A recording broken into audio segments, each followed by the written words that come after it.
Officer for Nevada County Sheriff. So we've got a handful of people that will be able to speak with you, so I want to give you their names right now, and we'll go through introductions so that you have those available to you. First off will be Sheriff Shannon Moon. She's the Sheriff of Nevada County. Shannon is spelled S-H-A-N-N-A-N, and last name is Moon, M-O-O-N. From the Placer County Sheriff's Office, we have Captain Troy Minton Sanders. He'll be available for questions afterwards as well.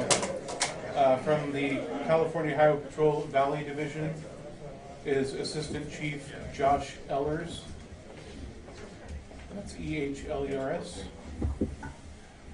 And then from the FBI, we have Assistant Special Agent in Charge, Jonathan Snow. And it's Jonathan, J-O-N, no H, just J-O-N-A-T-H-A. So they'll be available for some questions after Sheriff Moon provides an update on the case. As we typically try to do so that you all can have an opportunity to ask questions, we will limit it to 2 questions per news outlet or per reporter. So if you please be respectful of that, we would appreciate it, and your prayers would as well. If we have extra time at the end, we'll be more than happy to take a couple extra questions if possible. But we want to get as many of your questions answered as we can, so we'll start with 2 per reporter. And we'll be here. I'll be able to help you, but please police yourself if you can. Did you have a question? Can you tell me Snow's position again? Snow is the Assistant Special Agent in Charge from FBI. And Troy Sanders, do you have a double-barrel last name? Sander with no S. S-A-N-D-E-R. Thank you. Thank you. He's a captain with Placer County Sheriff. Any other questions before we begin? Okay, give us just about a minute and a half or so, and we'll get this started for you. Thank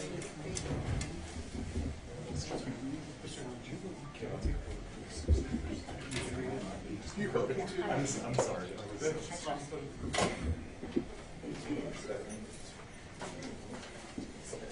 Thank you. You're welcome.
Good morning. I'm Shannon Moon. I'm the Sheriff of Nevada County, and appreciate everyone's response and being here today to get some more information into our investigation.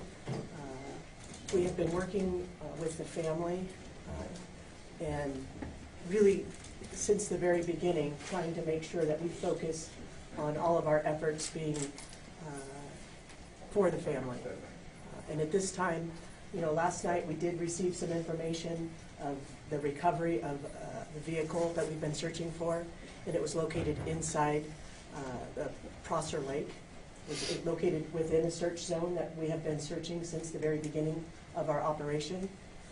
We were very fortunate that we had the assistance of a volunteer group, the Adventures with Purpose, that came out with some very specific expertise and were able to help us in locating the vehicle that we had been searching for several weeks. It's at these times that we really want to recognize the reason why we're all here, and that is for this family. We've said that from day one. with our staff, the incredible amount of collaboration that we've received from our partners in this region. You know, clearly being a mountain town, we're used to having great collaboration, knowing that none of us have enough resources to go around, but when we all work together, I think it is an incredible show of how committed all of our agencies are for our community here. Working hand in hand in unified command, joint command with the Placer County Sheriff's Office. Folks from the California Highway Patrol, the Truckee Police Department, and our friends from the Federal Bureau of Investigations. The amount of effort that all of these agencies put together really truly is why we're here today.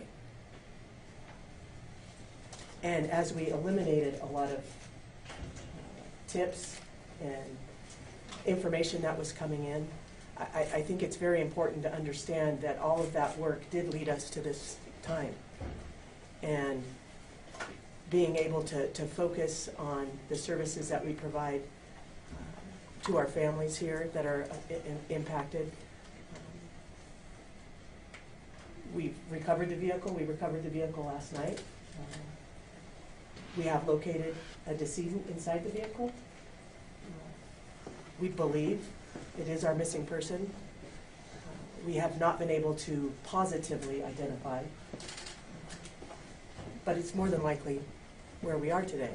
And we wanted to make sure that the family had all that information first. The last thing we want to do is have them learn information outside of our team.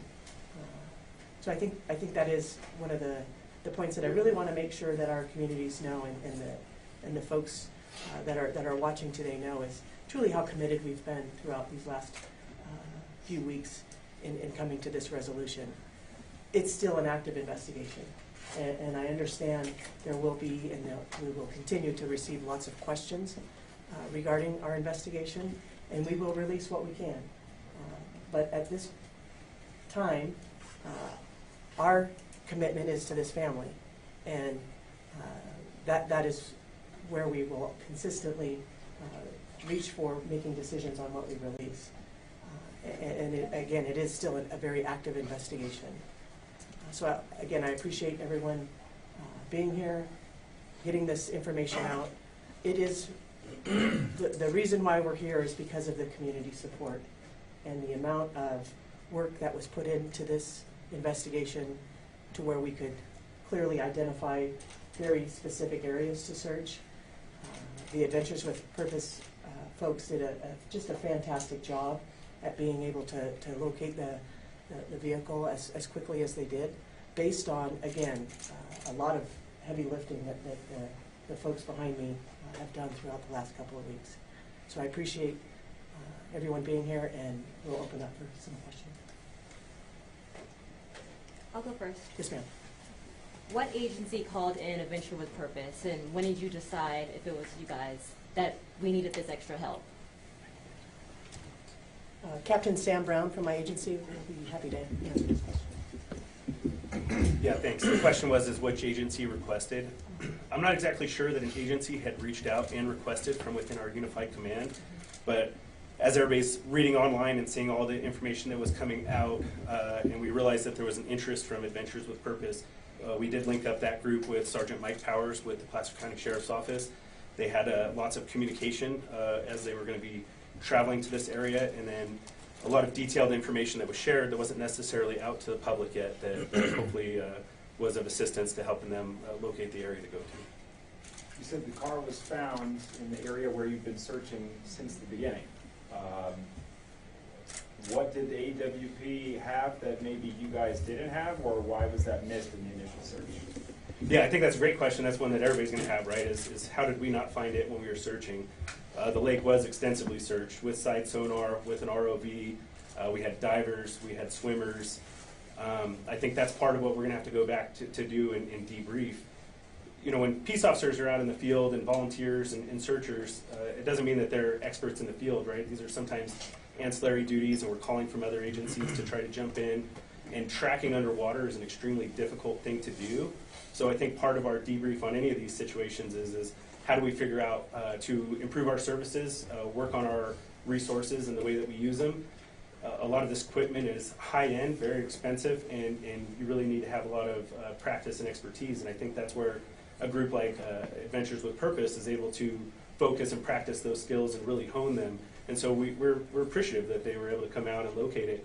I also don't want to take away, though, from anything from our volunteers as well as law enforcement that have been out there. I mean, we literally had people swimming in the water looking down so that we didn't disturb the ground initially. You know, my understanding is the vehicle was upside down. That all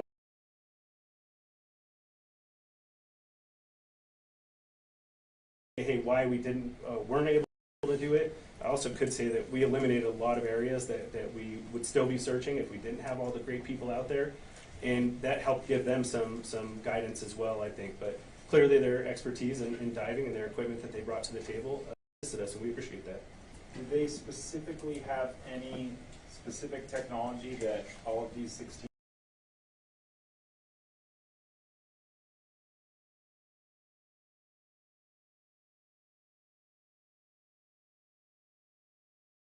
They don't have the red tape that makes tape, and why might it be easier for a person to do this? I don't know exactly what we're talking about in regards to red tape. I think that from the very beginning, we never deterred anybody other than certain scenes that we closed off at times that became areas of interest and we wanted to protect for evidence. So I don't know that there was any red tape ever put on this. I mean, if you look at the amount of man hours that went into it, it was like over 15,000. And I know it's even higher than that now. I don't think there was ever red tape. There were maps created for civilians to be out. The boat ramp in the lake were never actually shut down because the way we were looking at it is more eyes out there, the better off we're going to be for finding Kiely, and that was continually the goal. So I'm not sure that there was ever red tape. I think it comes down to lots of factors, and like I said, we're going to debrief and try to figure out how do we become better and do a better job at these types of operations. Why did agencies believe it was an abduction at first? Yeah, I think there was a lot of miscommunication. I don't know that it was ever labeled as an abduction. I think that you can never take that off the table, and so as we talked as a command group and unified command with all my partners that you see behind us, you couldn't remove that off the table because we hadn't found her. And so, that was some of the struggles with some of the services that we wanted to obtain and things we wanted to do, but we couldn't say it wasn't an abduction, but we also never said that it was an abduction. I think that was clarified fairly early on, but we also probably wouldn't have received all the services and all the people if that wasn't an option. If this was truly a search and rescue mission, we may not have had all the resources to conduct interviews. I think they identified over 400 juveniles, and to be able to interview all of those folks and provide feedback off of all that, it takes an army of people, and I think we were lucky to be able to put that together between my partners and agencies that are right behind me. Did any of the juveniles, anybody mention a car going over the side, a car in the water, out of all those? I don't believe that statement was made, not to my knowledge. Was there any indication that this was an accident or foul play? That's still being investigated. If we'd like, we could turn it over for CHP can give some information. They are conducting the accident investigation utilizing their MAPE team. Good morning, Josh Ellers, Assistant Chief of CHP Valley Division based in Sacramento, which Truckey's a part of. I can confirm that our department is conducting a fatality traffic collision investigation. We're harnessing all of our resources, working with all of our partners here. As you see, we're utilizing our MAPE team, our multidisciplinary accident investigation team, to harness more data from the vehicle that was recovered. We've utilized all of our air resources to map and video and take photographs of the area in question.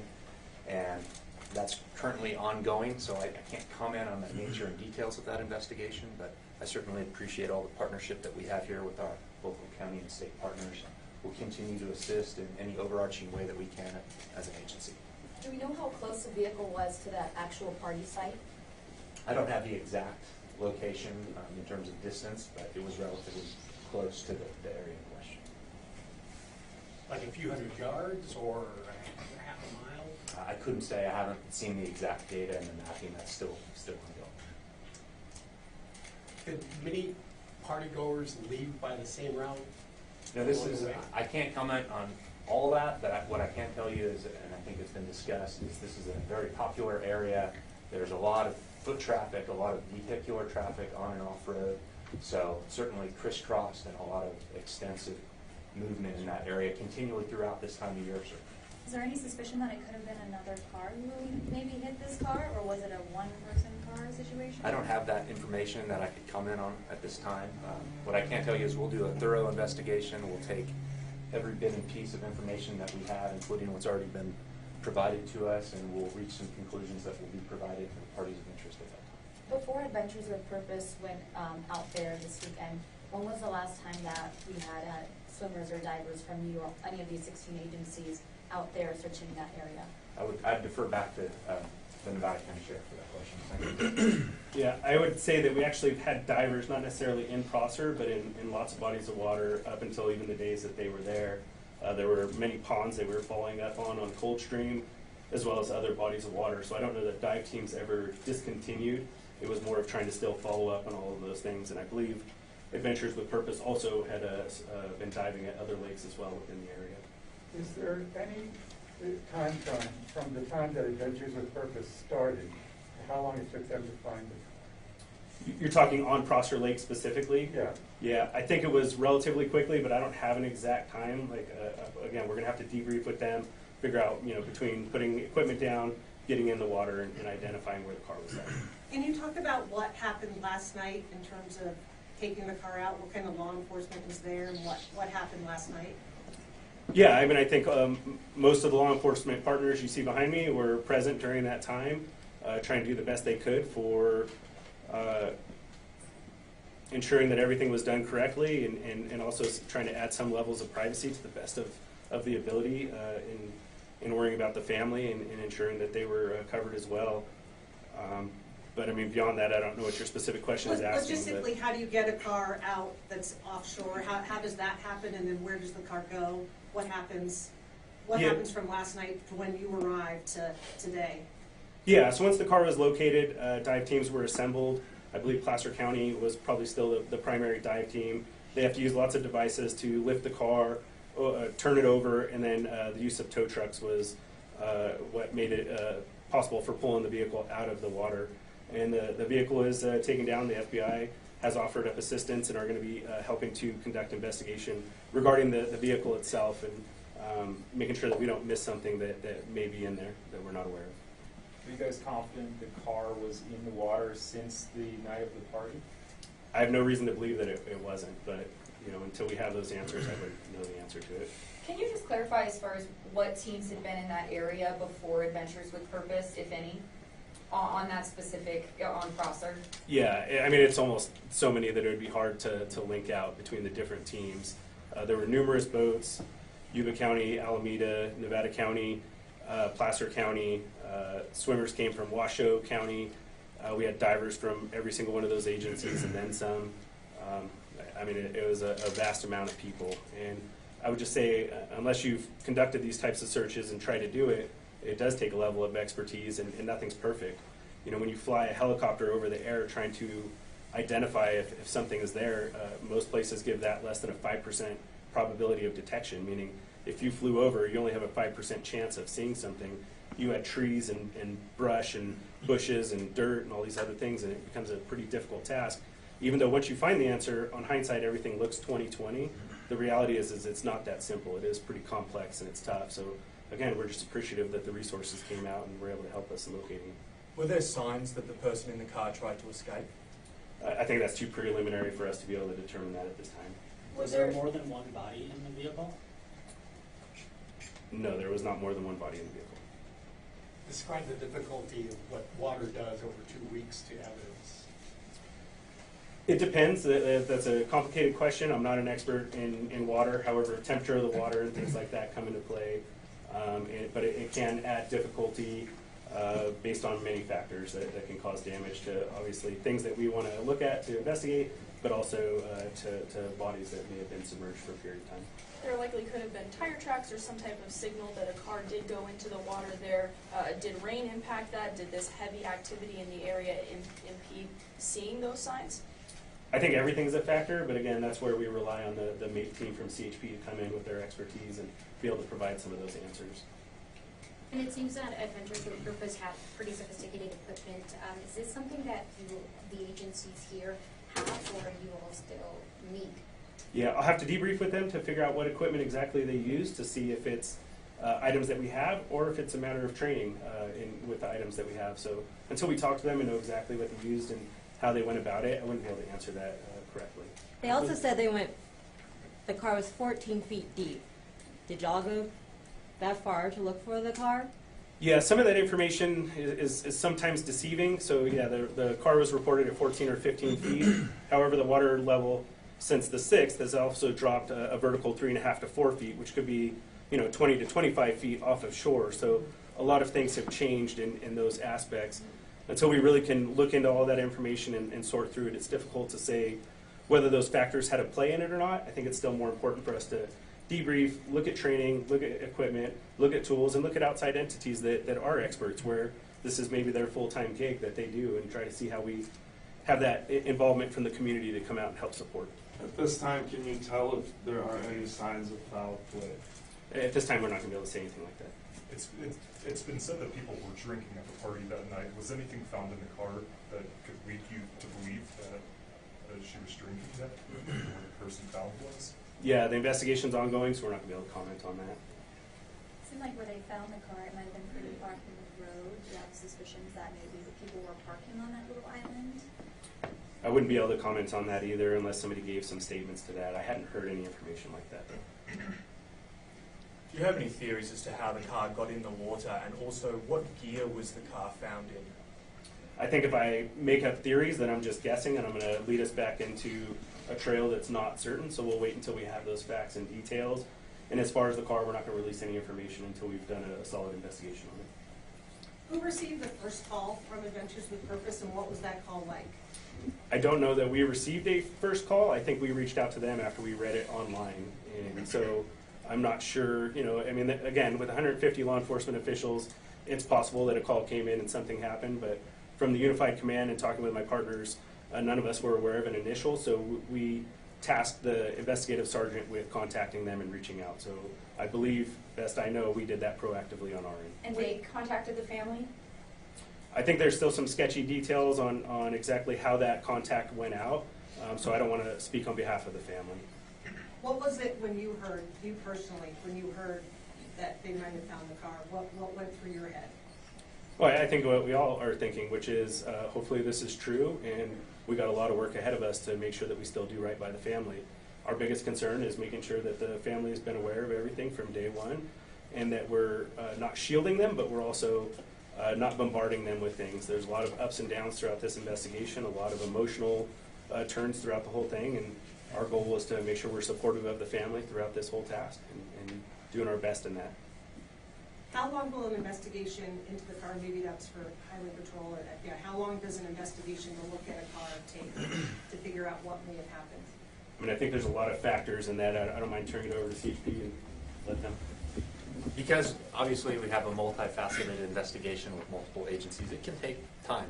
The FBI is working, evaluating the vehicle. We have to come in and do that. We want to allow them to work. We'll come in and examine data, examine the vehicle, have all of our investigators look at that car. So depending on circumstances, it can be several days, it can be several weeks. We also want to wait on other information related from the coroner's office and other things that all get compiled into a comprehensive investigation. So the easy answer is it could take a while. All right, we've had an opportunity to hear from most reporters. Most have asked 2 questions. Is there anybody that had a follow-up question that they have not been able to ask yet? Got a follow-up. Go ahead, sir. There was a report that Adventures with Purpose was told by police that they did not need to search Foster, or at least in the specific area where the car was found, because that had been extensively searched already. Is that true? Yeah, I'd say that's probably not accurate, and we shared maps, ping information, and locations, and so we probably shared that was extensively searched, and sonar was used, and that may add to the level of where they chose to go to first or last. However, nothing was prevented or shared, and I don't believe that we gave any indication that we thought we knew where she was at, because clearly from all of our daily press releases We reported over and over again that we didn't know where she was at, and we needed anybody's help and assistance in finding that location. But you were working in partnership with Adventure with Purpose? Yeah, I believe that what ultimately occurred was that our sergeant was able to make contact with them, Sergeant Powers with the Placer County Sheriff's Office, come up with a plan and share information on where things were at. So we're still appreciative, like I said, of them being able to locate the vehicle. Will they get the cash reward for helping find the vehicle and the body? It's not a question I'll be able to answer. May I ask, have you been able to determine a cause of death, and will there be a toxicology report conducted? The question was, have we determined cause of death, and will there be a toxicology inquest? Yes. Autopsy is scheduled for tomorrow. Toxicology results generally take 4 to 6 weeks for a return on those, and at that time we will provide that back over to Nevada County. Does anyone from the family want to make any comments at this point specifically about this massive search and all the tips that came in? Don't believe they do at this point. Yeah. So with that, we'll go ahead and wrap up the press conference. Thank you all for coming here today. We certainly appreciate it, and pay attention to both Placer County Sheriff's Office as well as Nevada County Sheriff's Office as we continue to share details as they become available. Thank you.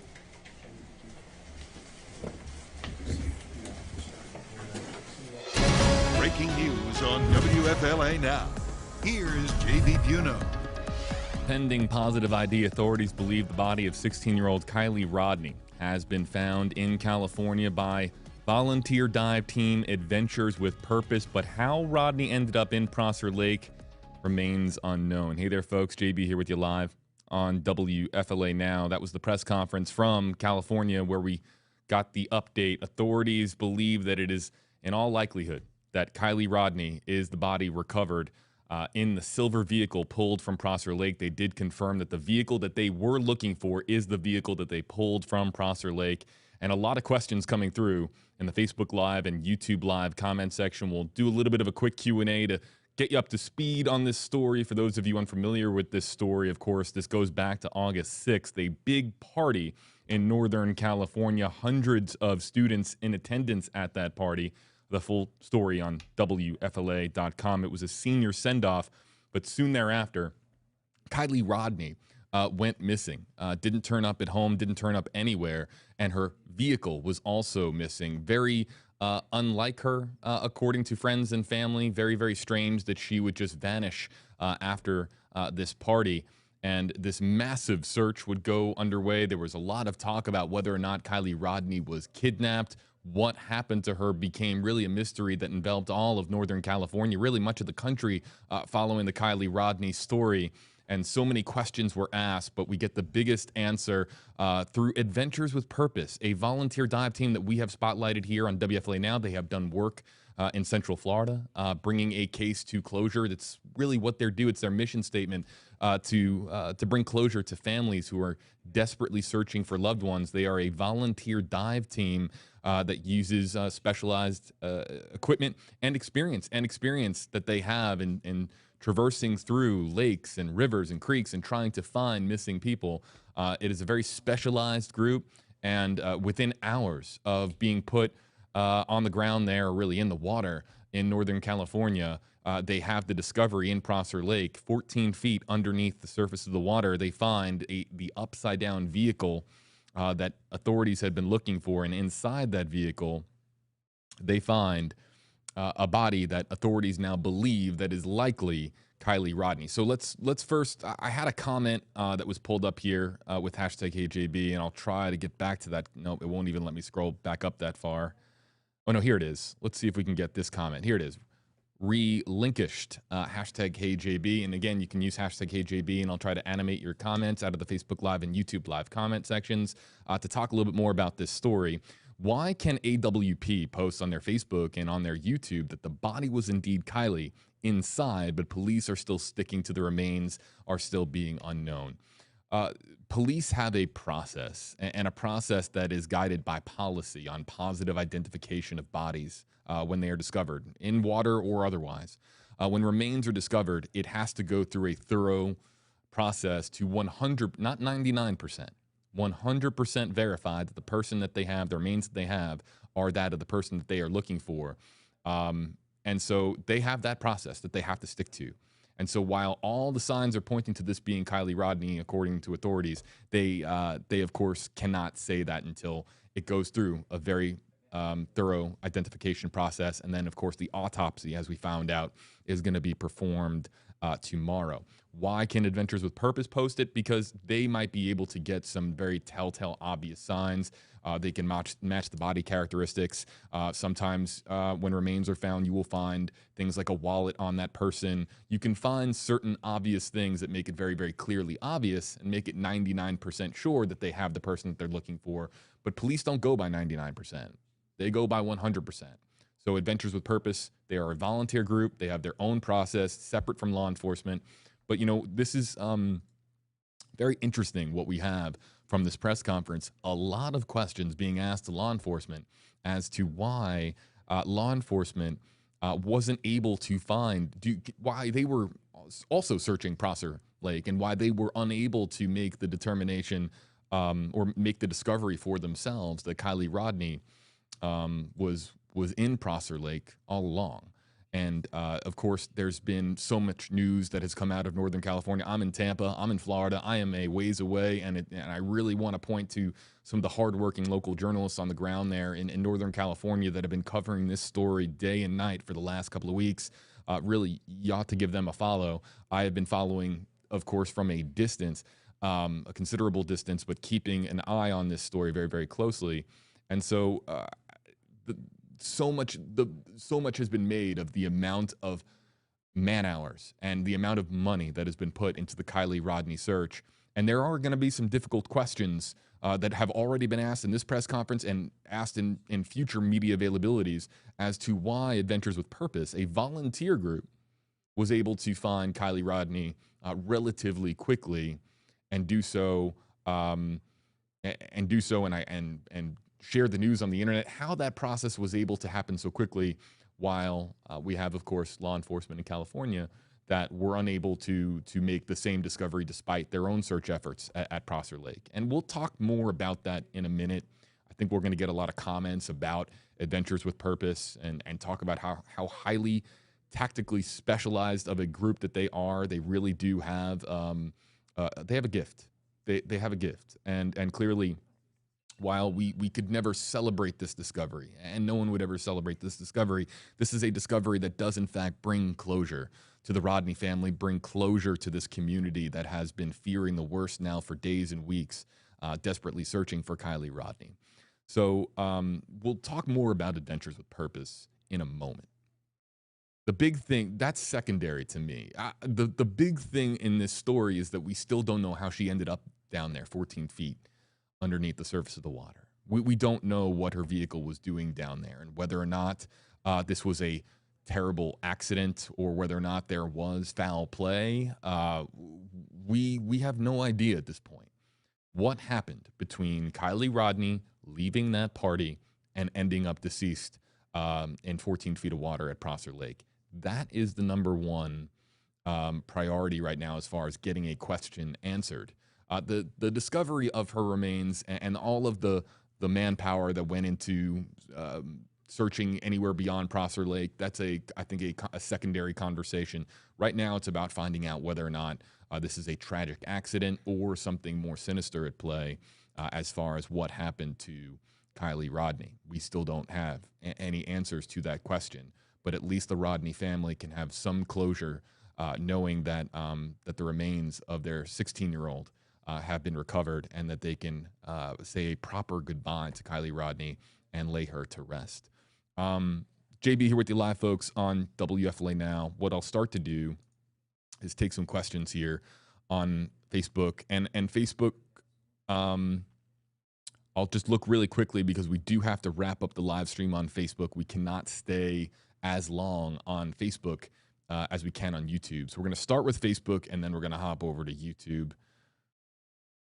This is an excellent question from Laura. There was a lot of breaking up in the press conference, and I did not hear about the phone. I'll try to get some better concrete information about Kiely Rodni's phone. Talking about adventures with purpose now, let's go over to this comment really quickly from the WFLA Facebook page from Janine Johnson. Hashtag HJB.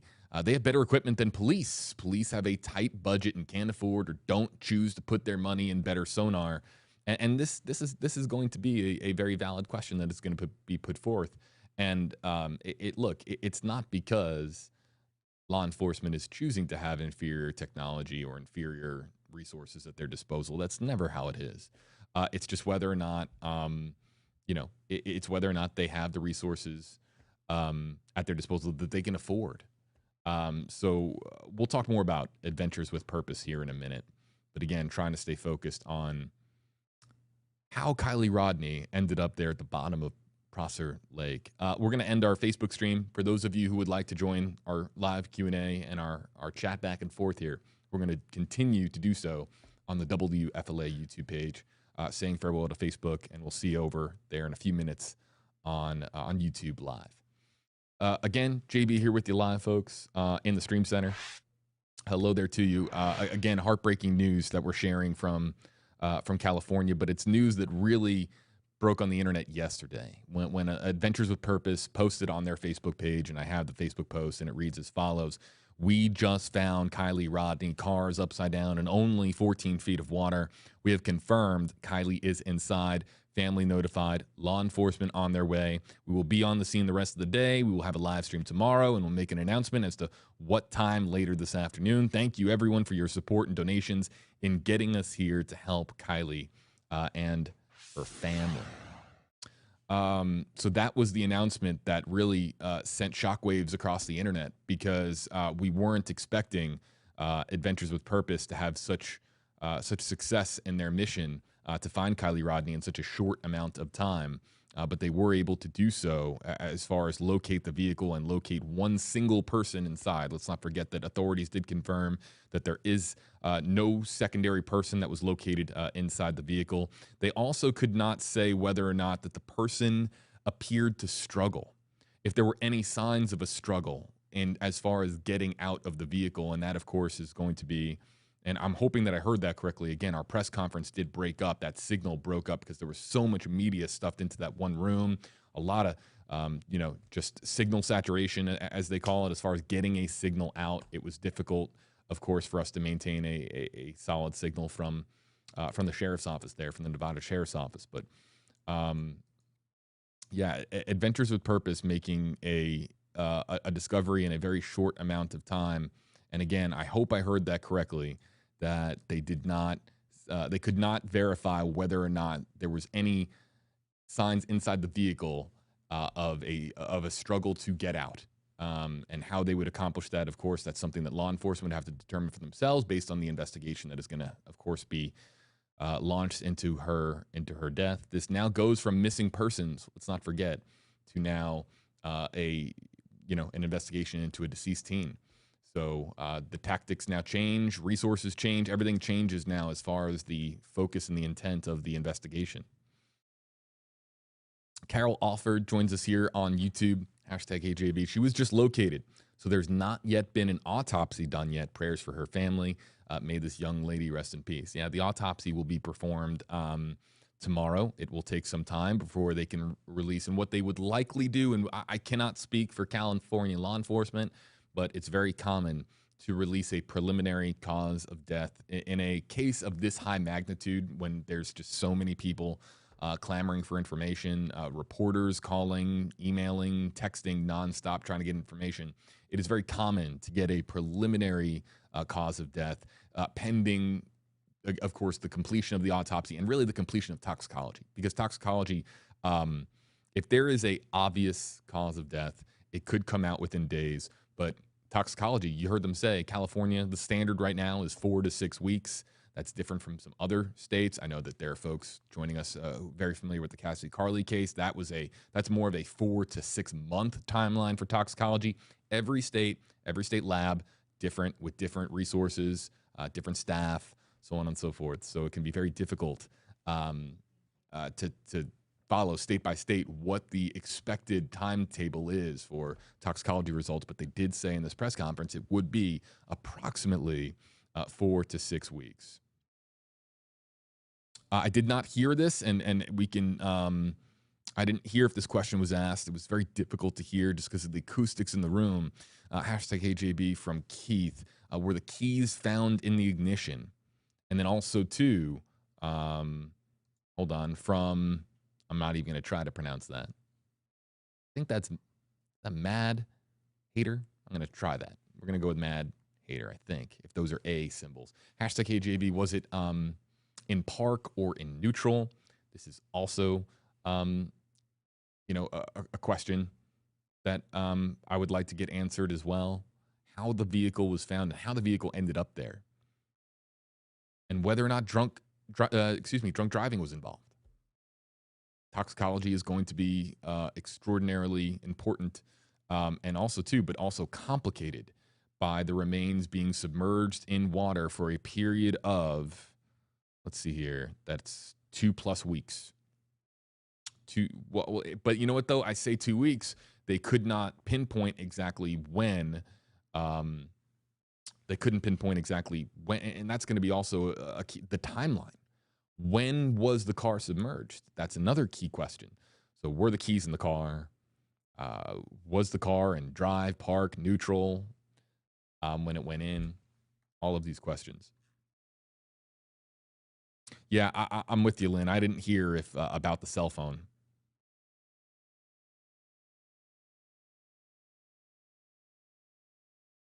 I'm not gonna.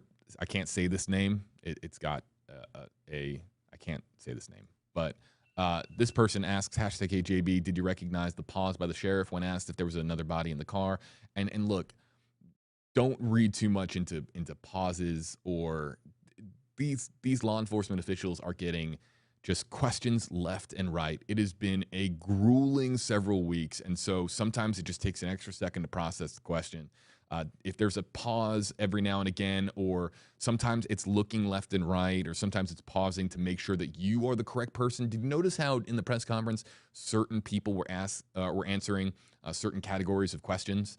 That's because there's a structure to this from a law enforcement perspective. Certain individuals should be speaking to certain aspects of the investigation, and that's why they were, swapping positions, and certain officials were answering certain questions. So don't look too much into a pause like that. Ellie Powers, hashtag AJB, was there a window open or was it closed? You know, I saw the one picture of a vehicle getting brought up, and I want to see if I can. Where was that picture? I had this picture somewhere. I have too many screens. It's a problem of having a lot of screens. And I did see it, and see if I can bring it up again. Hold on, you guys. Find this this image. Here it is. And yeah, I see that the vehicle was covered by tarp. And even if the window is open, we don't know if it was open at the bottom of the lake. These are questions for law enforcement at a later date. This is okay. So this question from KC. Hi, hashtag KGB. Why didn't drones see it?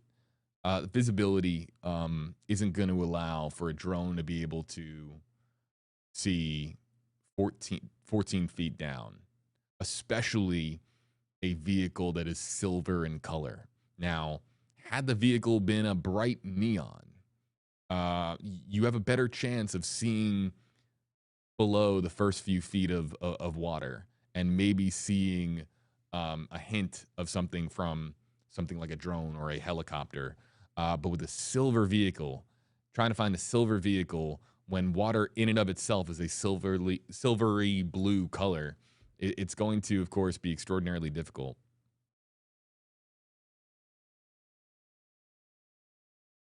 Reading some other comments.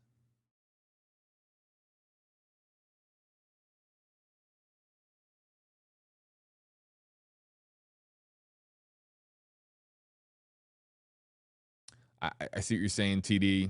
I see your comment.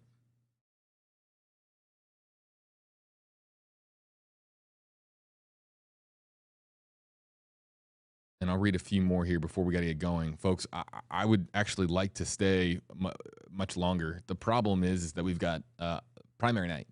It's election season here in Florida, and we have a lot of work to do to get ready for our election results live stream tomorrow night.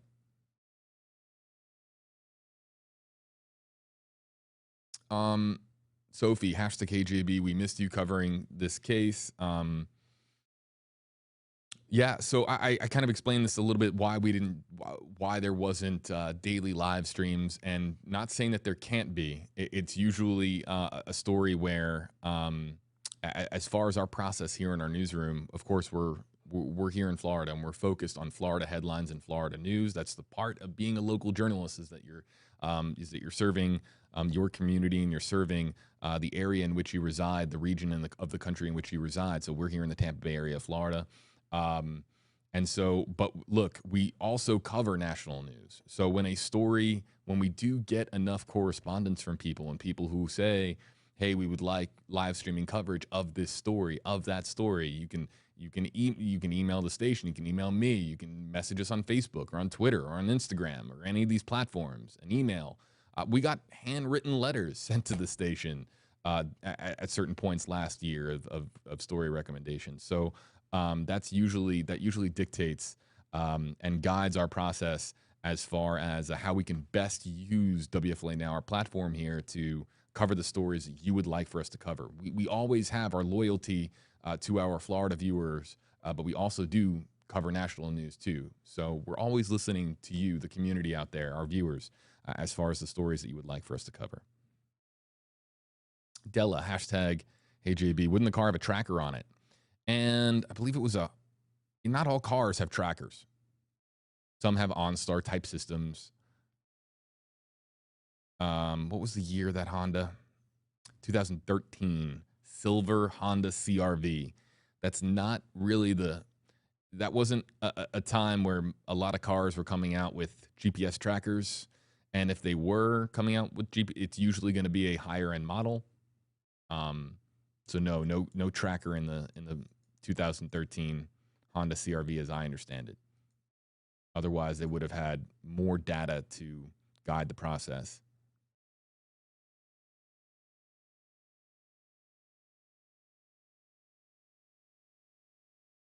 So let's talk.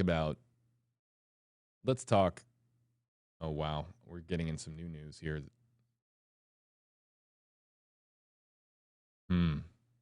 Oh my goodness. Okay, stand by, folks. Stand by. Bringing up a new feed. Wow, take a look at this. We're gonna have to update our graphics, but I have it here from Oklahoma. County deputies have been shot. Chopper 4 is on the scene, and this is a live chase in progress. Let's put down the banner here for a second. Back in 60 seconds.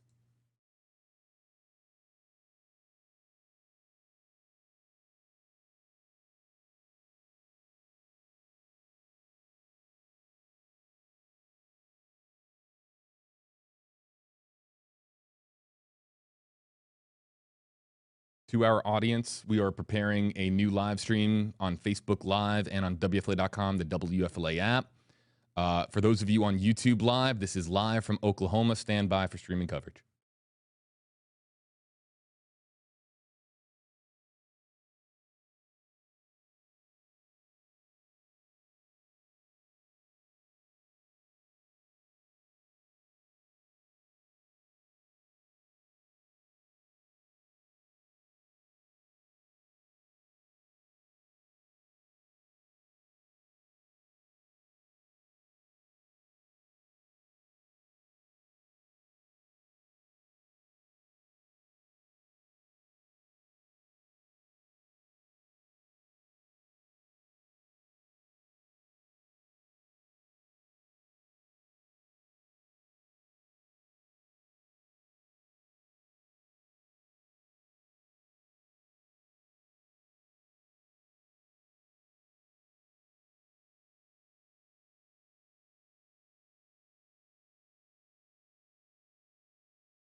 Hey there, folks. JB here with you live on WFLA Now. Let's get you up to speed with this story. This is authorities investigating a reported shooting that injured 2 deputies in Oklahoma County.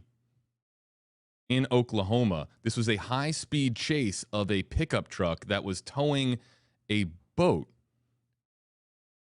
And now, as we begin the live stream here on Facebook Live, saying hello to our Facebook Live audience, we now have at least a dozen law enforcement officers surrounding what appears to be a single suspect on the ground. Again, reading the very latest here from our sister station KFOR. Shortly before 1:30 p.m. on Monday, emergency crews were called to a reported shooting in the 2200 block of Southwest 78th Street in Oklahoma City. Initial reports indicated that 2 Oklahoma City deputies had been injured in the shooting. Once we were able to get a live feed from Oklahoma City,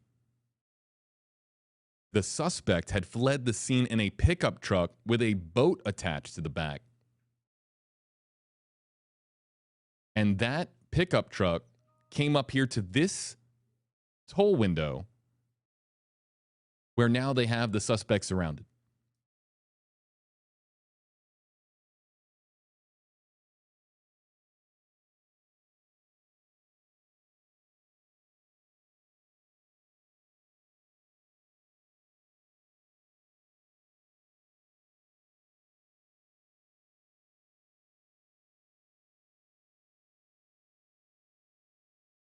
At least 20 to 25, maybe more, of Oklahoma's finest on the ground here at this toll location. This is our NBC sister station in Oklahoma City. A little bit of a breakup in the signal here, and there it is back. And now we get a better shot of right there on the curb, or next to the curb. You see one person, a suspect, flat on their back. Or actually, no, it appears to be on their stomach. And again, this is a shooting that, again, according to KFOR, that injured 2 deputies in Oklahoma County. This is in, of course, the area of Oklahoma City. Again, the shooting said to have occurred on the 2200 block of Southwest 78th Street in Oklahoma City.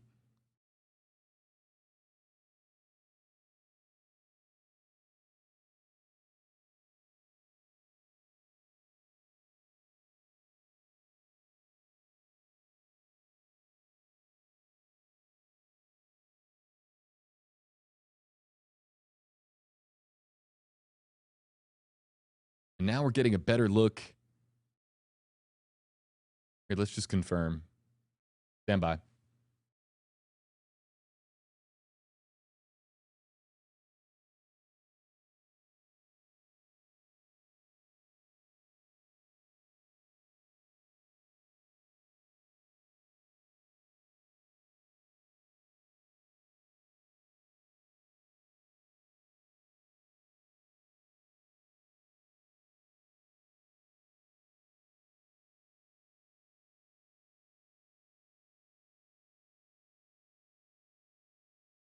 So here the chopper is now coming back around the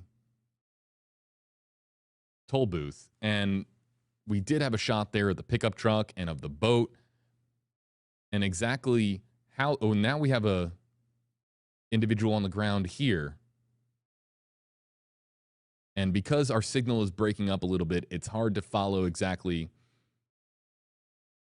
what we're looking at as far as the vehicle that we were focused on at the beginning of this live stream when the high-speed pursuit began in a pickup truck towing a boat.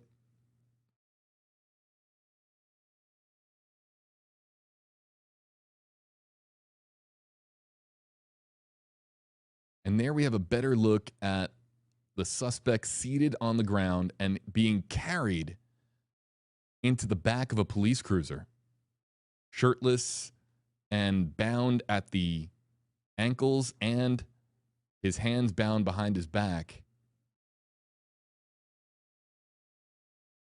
You see some fist bumps there from Sheriff's deputies responding to the scene.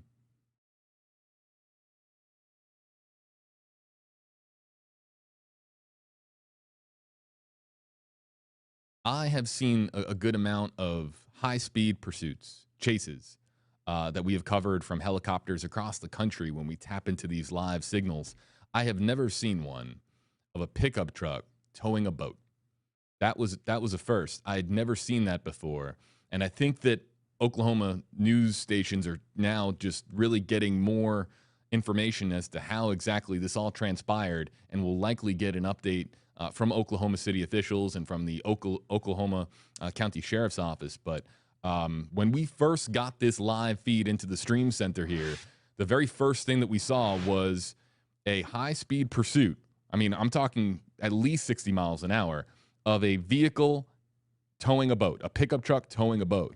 And then it, of course, got to this toll booth, and the toll booth was jam-packed, and the vehicle was unable to get through. The suspect getting out of the vehicle, and then, of course, we have the arrest on the ground. Again, this is live from Oklahoma City, and you can clearly see that there are dozens of law enforcement vehicles at the scene. Again, for those of you just joining us, just finding this live stream, authorities investigating 2 injured deputies in Oklahoma County, a shooting that occurred leading to the injuries of 2 deputies. It happened shortly before 1:30 today, and that's, again, that would be Central Time.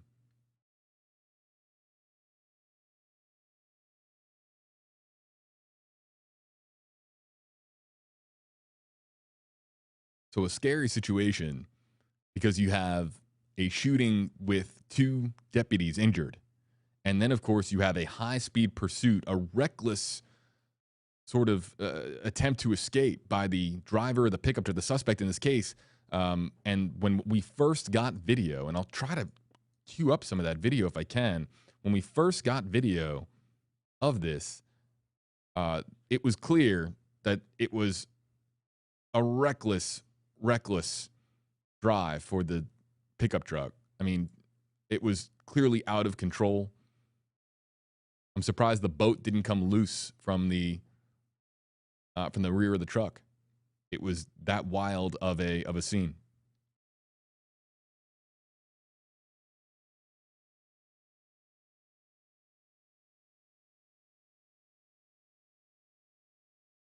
Folks, I'm going to try to cue up some of that video. Stand by.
Again, for those of you just joining us, JB here with you live on WFLA Now. 2 deputies shot in Oklahoma County, Oklahoma. A suspect in custody, caught after a high-speed pursuit of a pickup truck towing a boat. And it all coming to an end at this toll booth. Not sure where the suspect was trying to get to, but the toll booth, clearly an obstacle, and an obstacle that prevented this high-speed pursuit from going on any longer. Again, queuing up some of the video of that pursuit. Stand by.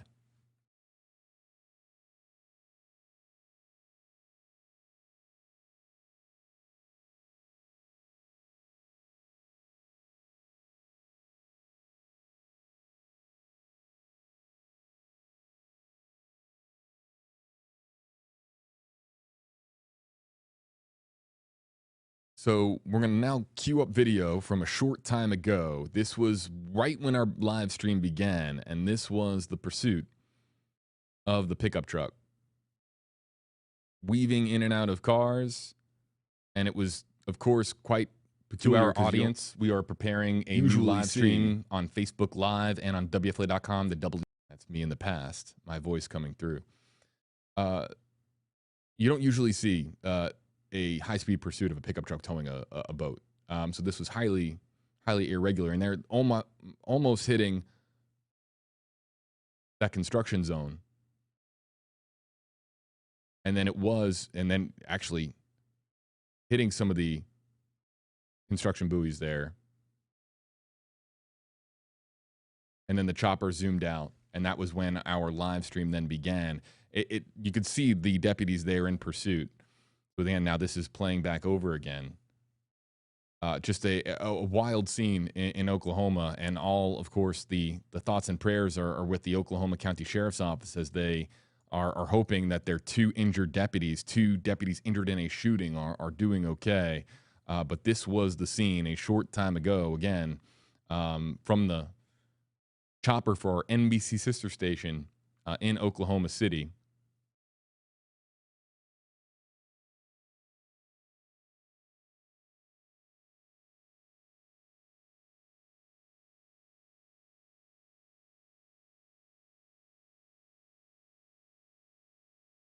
So for those of you just joining us, this is no longer live. This was the pursuit coming to an end.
Passing along some information from our colleague, Jim Hockett here.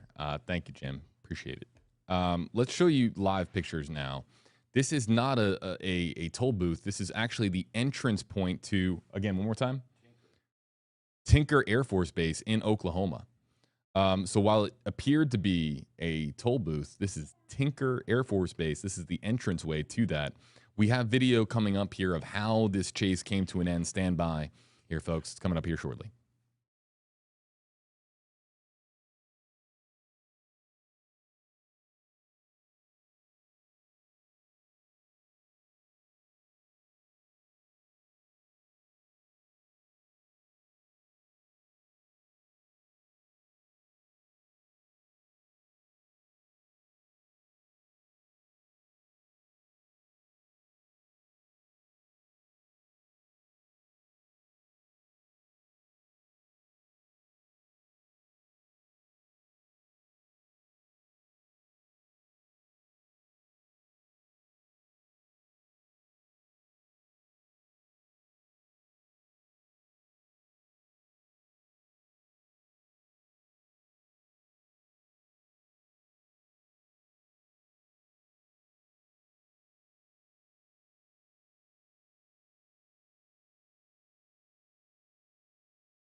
All right, folks. So this is how now the chase came to an end. For those of you just joining us, this is not live. We've gone back in time approximately 10 or so minutes to show you.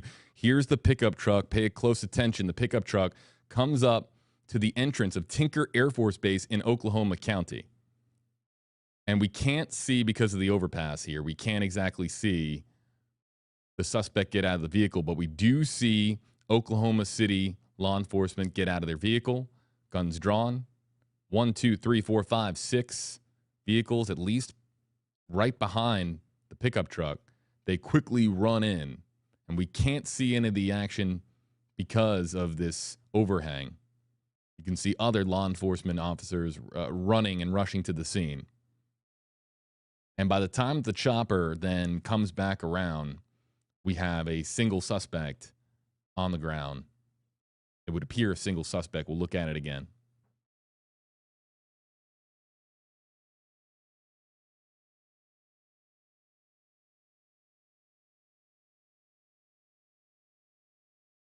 It appears to be a single suspect and at least, again, a dozen or so law enforcement officers surrounding this person who, again, led police on a high-speed chase in this pickup truck towing a boat behind it. And again, this is the suspect believed to be connected to a shooting involving two deputies injured in that shooting in Oklahoma County, Oklahoma.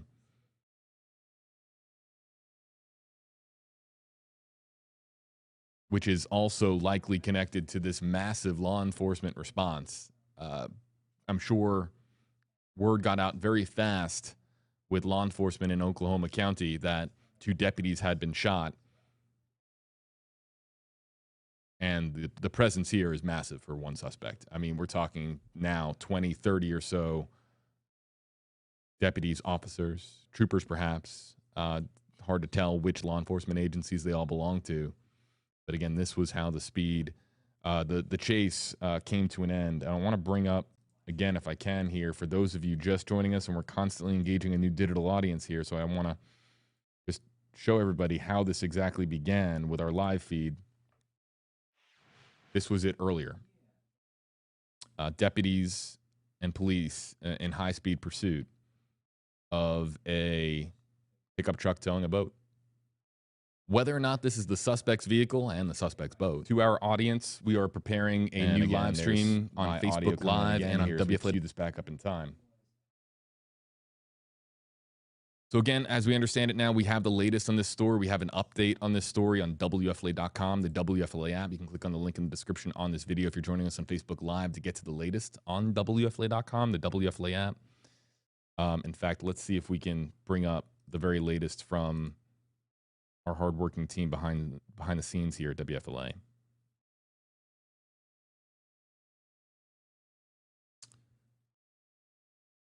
And there is no update from what I read earlier.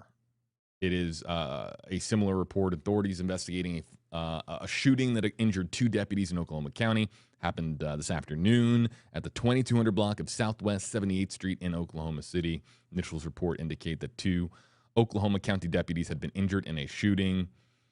While KFOR, that's our sister station, was over the scene, their chopper could be seen.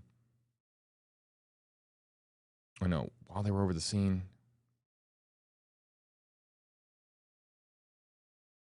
It appears that both the deputies were rushed to an ambulance down the street. Reports indicate that 2 deputies were shot while in the backyard of a home in the area. Authorities say the suspect fled the scene in a pickup truck with a boat attached to the back, according to scanner traffic. As law enforcement spotted the suspect's vehicle, the suspect began shooting out of the window at police. They caught up to the suspect's vehicle, entering I-40 eastbound, with about 20 law enforcement officers in pursuit, leading up to the arrest here at Tinker Air Force Base. Just a wild scene. Again, for those of you just joining us, that was the pursuit, and now this is how it all came to an end. Taking the exit ramp there, so that was a conscious choice, of course, by the driver to not stay on the highway, to get off, and maybe it was a late move to get off the exit ramp to try to fool deputies into thinking that the driver was going to stay on the highway. It wasn't going to work. Driver gets off the exit ramp. This is now the line likely to get into Tinker Air Force Base. And whether or not clearly there had to have been signage. So why the driver tried to get into an Air Force base, a military base, let's make that clear, while being pursued by law enforcement, what was going through the driver's mind to think that that was a smart idea? That one can't make up. So again, to recap. Suspect connected to a shooting involving 2 deputies that have been rushed to the hospital. Suspect gets into a pickup truck towing a boat. Goes at reckless speeds in that boat, in that truck, in the pickup truck towing the boat. Excuse me. And then I'm having struggles here because this is just like not the type of story that you normally see. While in pursuit by at least 20 law enforcement officers, gets off the highway and drives into the entrance point to Tinker Air Force Base, a military base in Oklahoma County. Yeah, that's a new one.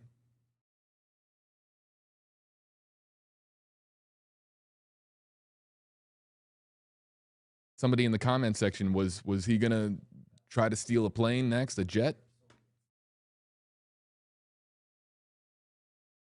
Not the wisest move.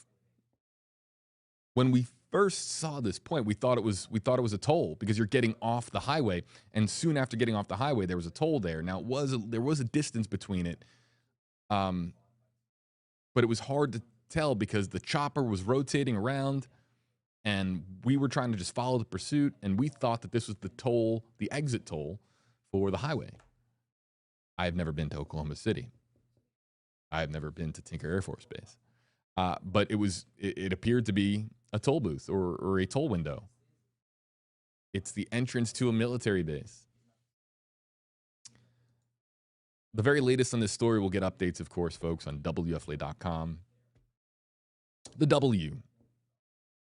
WFLA app. And,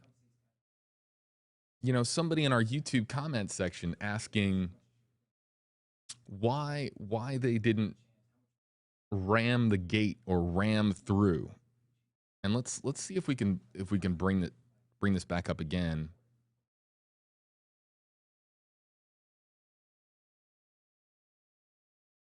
Trying to see there if there was an opportunity for the driver, the suspect in the pickup truck to blow past the gate.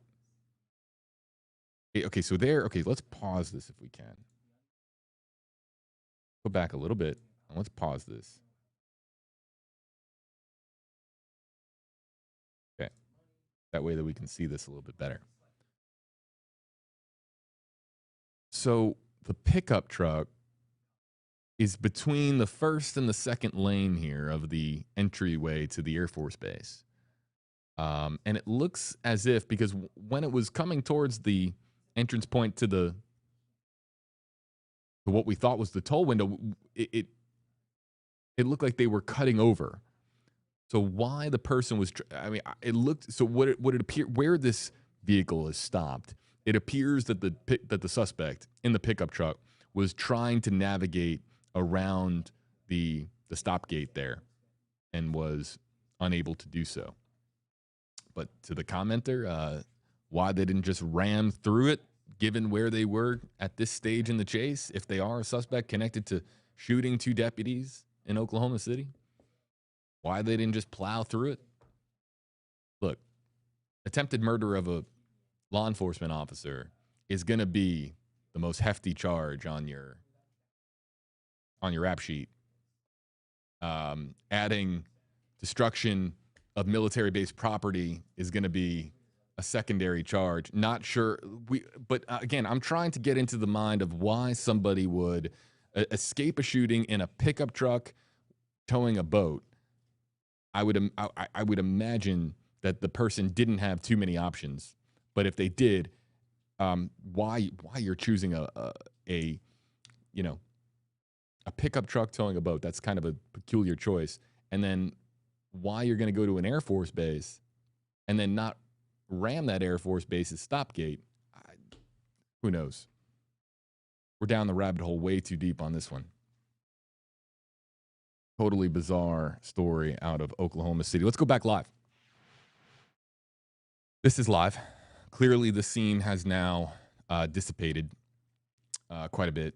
Not nearly the level of law enforcement activity that we saw earlier. You can see that our sister station is still zooming in. You can see still there, the pickup truck and the boat are still there on the entryway to that second lane, or trying to cross over around maybe that stop gate into that first lane at Tinker Air Force Base. But very, very strange pursuit.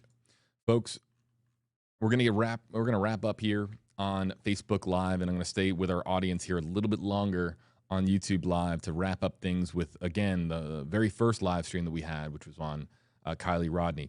The very latest on this story on WFLA.com, the WFLA app. Okay, for those of you now joining us on YouTube Live, we were talking about Kiely Rodni. And just to wrap up this live stream, there are going to be endless questions about how Adventures with Purpose was able to, within hours, find Kiely. Oh, wow. Stand by. Okay, I thought that was going to be another breaking news stream, but no, that's just a heads up to NBC stations. I'm sorry. I heard a cue in my ear. Guys, I still have the earpiece. I will hear random notifications every now and again, and some of them are more important than others. Okay, Kiely Rodni, there's going to be questions, a lot of questions asked as to how Adventures with Purpose was able to do this so quickly and how law enforcement was unsuccessful in their search of Prosser Lake. But really the big question is what happened to Kiely Rodni, how she ended up at the bottom of the lake. Was it an accident? Was it worse? We're going to, of course, have to find out. And the first step is an autopsy to determine the cause of death, how she died, and, of course, the thorough investigation that is going to be conducted of that vehicle that they have pulled from the 14 feet below the surface of the water at Prosser Lake. So any additional questions or comments?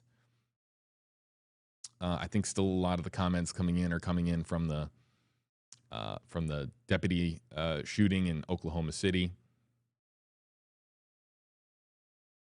I've already stayed on this live stream longer than I should, folks.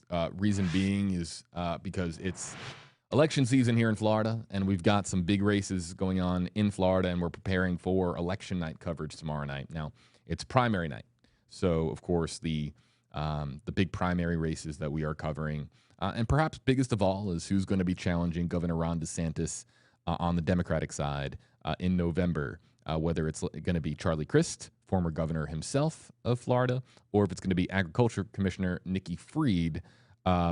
These, of course, there's been a lot of races, too, that we've been covering. Our phenomenal political anchor, Evan Donovan, has been covering our big political races here in the state of Florida over the last several months. But it all comes to a stopping point tomorrow night when your votes are counted and we find out what Election Day 2022 is going to look like in November. This kind of sets the stage for that. So we will have an election night live stream, primary night here in Florida tomorrow night, I believe, beginning at 7 o'clock across all platforms. And I do have to get going. We have a lot of work to do on those key races to prepare for tomorrow night's live stream. Otherwise, I would spend a little bit more time with you on stream and take a little bit more of your questions and comments. But I do have to get going. Otherwise, I'm going to be here till way past the time I should be here. Folks, going to get going. Really appreciate it. Thanks so much for joining us. The very latest on this story on WFLA.com, the WFLA app, whether or not you're looking for the Kiely Rodni story, or if you are looking for the story about the two deputies shot in Oklahoma City or in the Oklahoma County, Oklahoma area, and the suspect that was caught. All those stories on WFLA.com, the WFLA app. Thanks so much for joining us. We'll see you next time on WFLA Now.